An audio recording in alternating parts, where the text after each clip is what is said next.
What's up everybody, today I'm going to be showing my entire CD collection. Now, you'll notice this is kind of similar to the first video I ever did on this channel, where I showed off my DVD and Blu-ray collection, but I thought, why not do one for my CDs as well, since music is a lot more fun to talk about in my opinion. So anyway, let's begin. So first up we have one of my absolute favourite bands of all time, Queen. So starting off we have their debut album from 1973, super heavy album, by Queen standards anyway. Queen 2, my favourite Queen album. Sheer Heart Attack. A Night at the Opera, which has Bohemian Rhapsody on it, obviously, but the rest of the album is fantastic too. You should give that one a listen. A Day at the Races. News of the World, great stuff. Jazz, which has obviously a lot of classics like Fat Bottom Girls, Bicycle Race, and Don't Stop Me Now. The Game, which has obviously Another One Bites the Dust on it. Great way to kick off the 80s. The Flash Gordon soundtrack, which is mainly remembered for the Flash song, Flash's theme. Hot Space. A lot of people really hate this album, but I have kind of a soft spot for it. The Works has a lot of big hits on there as well, like Radio Gaga. A Kind of Magic obviously has the title track, which is one of my favorite songs of theirs. The Miracle. Innuendo, fantastic album in my opinion. In terms of their latter day stuff, that's easily their best album in my opinion. And finally we have Made in Heaven. And up here we have a couple deluxe reissues that they did for Queen 1 and Queen 2. Oh yeah, while I'm here, I thought I'd show these two box sets since they're right next to the Queen ones. So we have the Led Zeppelin Complete Studio Recordings box set, which contains all of their studio albums. And here we have an Iron Maiden box set, which contains all of their 80s and 90s stuff. So yeah, that's really cool. And then moving down here a little bit, we've got some more heavy music from the early 70s, along with a couple other little albums from other artists. So first up we have Black Sabbath's debut album. Then we have Paranoid, Master of Reality, Volume 4, really underrated album that. Sabbath Bloody Sabbath. Another underrated one, Sabotage. And then we have another fantastic band from the 70s, Uriah Heep. Sorry, I moved the MJ CDs so these are easy to get out. So here we have Very Heavy, Very Humble, their debut album. Salisbury. Look at Yourself, probably my favorite album from them. Demons and Wizards, another favorite of mine. Likewise with The Magician's Birthday. And Sweet Freedom. And here we have Fleetwood Mac's Rumours. And as for the MJ CDs I got out, we have Off the Wall. The cover is sideways for some reason. That's not my fault. I didn't put it in the wrong way. That's literally how it is. Thriller, which I've showed the CD of this a couple times on my channel already, so you'll know what that looks like. Bad and Dangerous. Yeah, great bunch of albums there.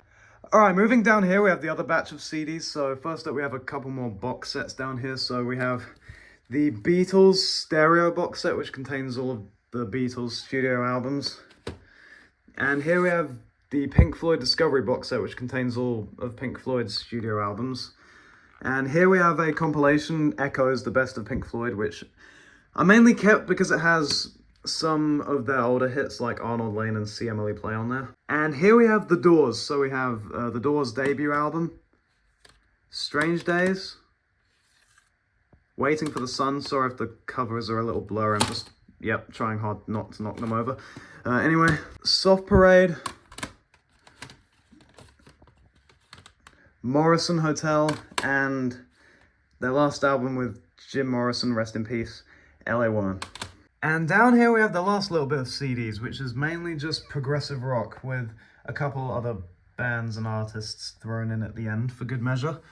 So first up we have another top 3 band for me, Genesis. So we have their debut album, From Genesis to Revelation. Not the best album in the world, but still a fun listen from time to time. Then we have their real debut album, Trespass. Nursery Crime, which is when Steve Hackett and Phil Collins joined the band, and the rest is, of course, history. Then we have Foxtrot, my favorite Genesis album. Selling England by the Pound. The Lamb Lies Down on Broadway, their really ambitious double album, which is, again, another one of my favorites.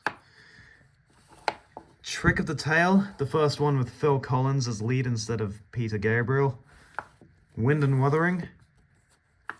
And then there were 3, first album without Steve Hackett, and arguably where the band started to go downhill. Duke, which is a really, really good album by the standards of Phil Collins' Genesis. Abacab, self-titled Genesis from 1983. Invisible Touch, probably their most popular album with the commercial side of Genesis. We Can't Dance, and their final album without Phil Collins for some reason, Calling All Stations. Yeah, this was a pretty weak way to go out, if I'm being completely honest. And moving on, we have some of Steve Hackett's solo albums. He was the guitarist from Genesis from the early to mid-70s. So we have Voyage of the Acolyte, which is a fantastic debut from him. Please Don't Touch. Spectral Mornings, another favorite album of mine. Defector. And a signed copy of his most recent album, his most recent studio album anyway, The Circus and the Night Whale. Alright, next up we have another standout prog band from the 70s, Yes. So first up we have their real debut album, like I said, with Genesis, but this time it's the Yes album. Fantastic album. Fragile. Close to the Edge, absolute masterpiece.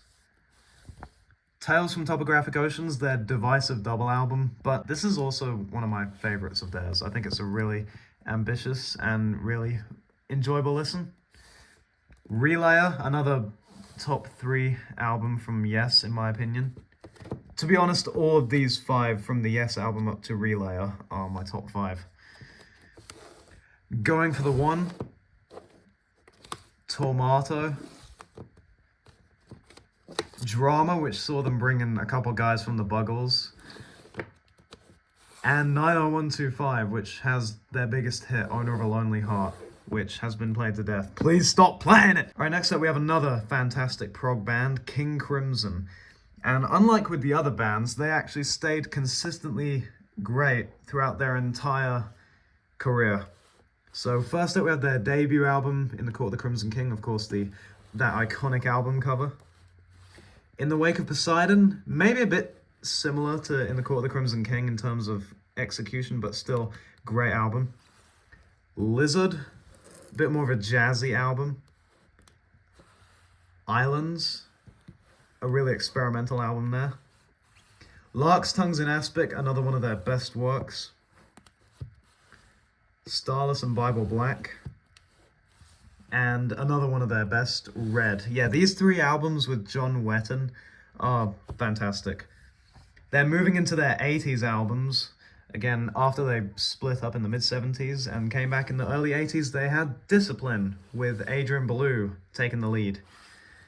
Beat, 3 of a Perfect Pair.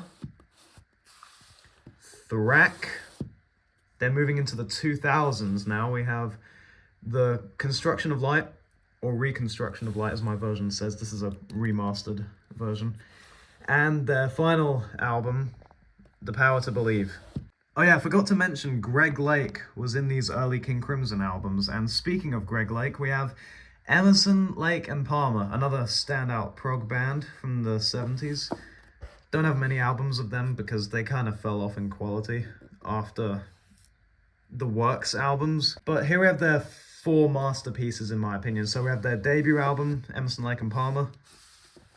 Tarkus obviously has the title track, which is fantastic. Trilogy, and arguably their best album, Brain Salad Surgery, which I actually used to have on a phone case. Next up we have Jethro Tull, so we have Aqualung, Thick as a Brick, their very ambitious prog jab. This is kind of a parody of progressive rock, but it's still a fantastic album on its own. One song as well takes up the whole album. Same with The Passion Play. Basically, these 2 albums are all one song, which was split up into 2 parts because of the vinyl limitations. And next up we have another one of their best, Minstrel in the Gallery. Now moving on to arguably my favorite band of all time, along with Genesis maybe, we have Rush. So we have their debut album, which is a lot more of a hard rock album than their later stuff, but still a great, fun time. Then we have Fly By Night, which contains some of my absolute favorite Rush songs, such as By Tour and the Snow Dog and In the End. Caress of Steel, arguably their most underrated album.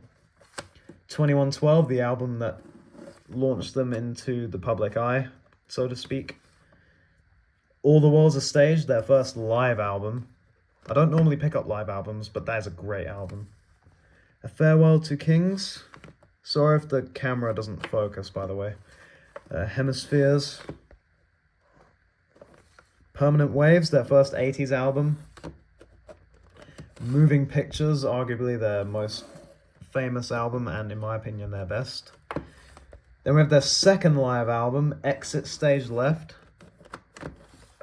Signals, a bit more of a departure from the heavy early stuff, but still a great album. Likewise with Grace Under Pressure. Power Windows, another one of their more underrated ones, contains one of my absolute favorite Rush songs, which is Mystic Rhythms. Hold Your Fire. And here we have a box set containing Rush's studio albums from 1989 to 2007. So we have Presto, Roll the Bones, Counterparts, Test for Echo, Vapor Trails, Feedback, which was an EP of cover songs that they did, which I don't really care about, and Snakes and Arrows. And here we have their final album, Clockwork Angels.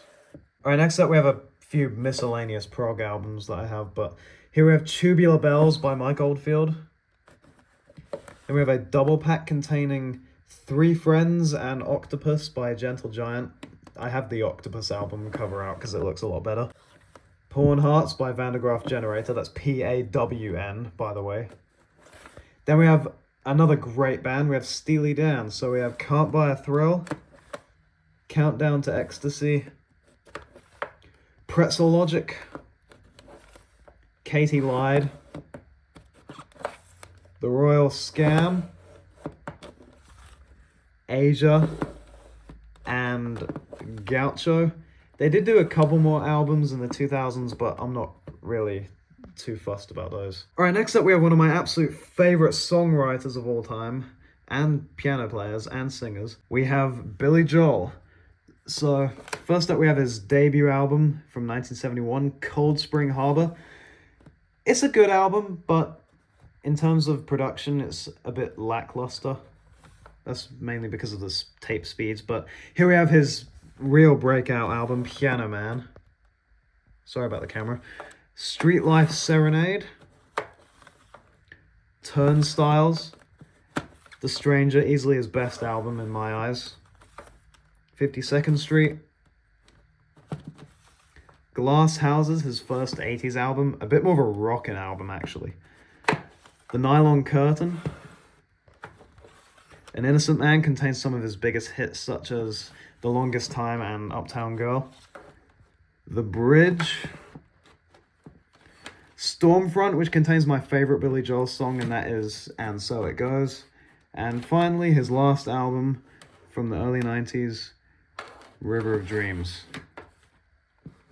Alright, so that's going to do it for this video. Click on screen to subscribe to my channel and for the video that YouTube recommends to my viewers if you want to see more. Anyways, bye!